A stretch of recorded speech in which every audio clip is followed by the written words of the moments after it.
Today, we're going to dive into a really powerful ancient poem.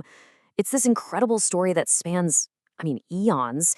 It's all about divine saviors, cosmic demons, and then a final desperate plea for one last hero to show up.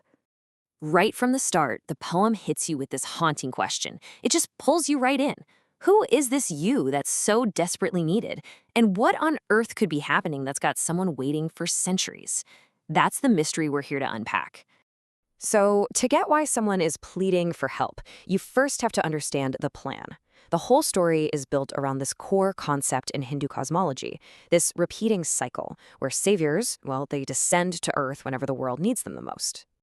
And that savior has a name, an avatar. Think of it as a physical form of a god, usually Vishnu, who takes on a very specific body to solve a very specific crisis. So here's the key. The avatar is the divine solution to a major earthly problem. And you gotta understand, this isn't just a one-time thing, not at all. The poem lays out this super clear pattern. As time goes on and the world changes, new kinds of evil pop up. And in response, the divine protector takes on a new form, a new avatar, one that's perfectly designed to take down that specific threat. It's kind of like a cosmic chess game being played out over thousands of years. So let's go way back to the beginning of the cycle and see how this whole divine plan works. The first threats, well, they weren't small. And neither were the saviors. We're talking about battles to save reality itself from being completely wiped out. The first huge crisis the poem talks about is absolutely catastrophic. A demon king, Hiranyaksha, literally kidnaps the earth and drags it to the bottom of the cosmic ocean. To fix this, Vishnu takes the form of a massive boar, Varaha, who's strong enough to just lift the entire world on his tusks and bring it back. And the poem just states it, simple and powerful. It establishes the pattern for us, you see. Cosmic problem identified, the right avatar gets deployed, and boom, problem solved. But then, the threats get smarter, more complex, and that requires an even more clever savior. So, the next demon king, Hiranyakashipu, gets a boon that makes him practically invincible. He can't be killed by a man or an animal, not inside or outside, not during the day or at night. So what's the divine solution? An avatar that's a loophole, Narsimha, the man-lion, who is neither man nor beast and who strikes at twilight on a doorway. Absolutely brilliant. And again, the poem doesn't mess around. The victory was total. A clever threat required an even cleverer savior. So now we're seeing this pattern of escalating challenges and these equally brilliant divine responses.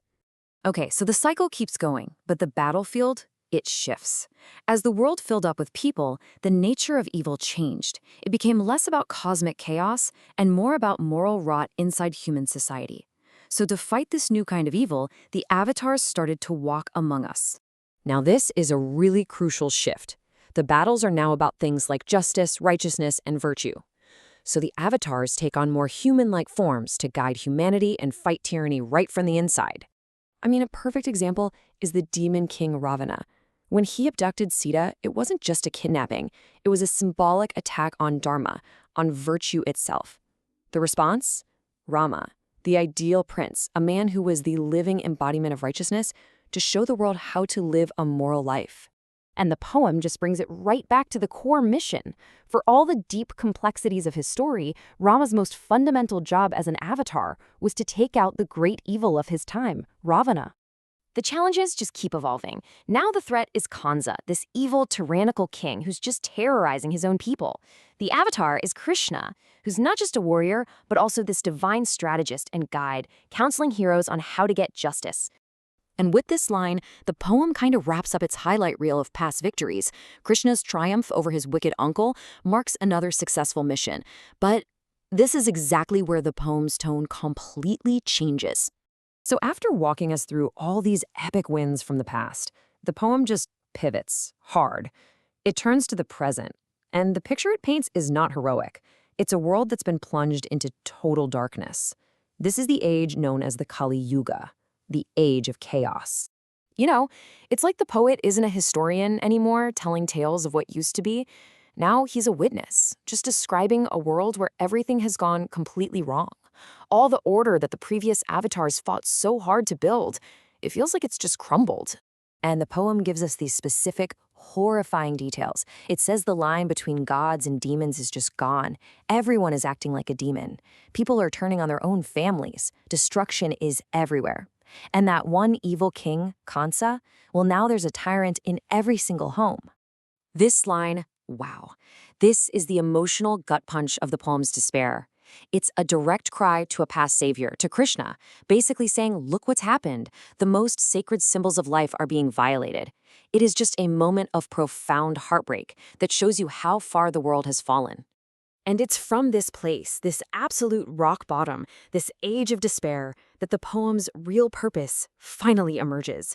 See, it's not just a sad story. It's a summons. It's a call for the final prophesied savior. All those stories of Varaha and Narasimha and Rama and Krishna, they've all been leading up to this exact moment. They were there to remind the divine protector of past victories, of promises kept, all to set the stage for one final urgent request. And there it is, the direct plea. The poet calls for Kalki, the 10th and final avatar who is prophesied to appear at the end of this dark age. And the request is simple.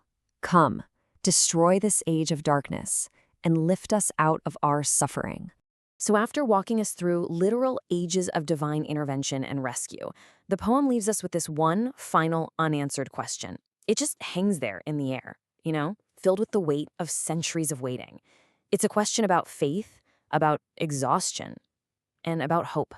So in the end, what does this whole story really leave us with? Well, it's not just a prophecy about doom and gloom. It's actually a testament to how resilient hope can be. It suggests that even in the absolute darkest of times, the belief in renewal, in a savior who will come and restore order, that belief never really goes away. The call for Kalki is this powerful reminder that the story of our world is a cycle, and the end of one age is always the prelude to the beginning of the next.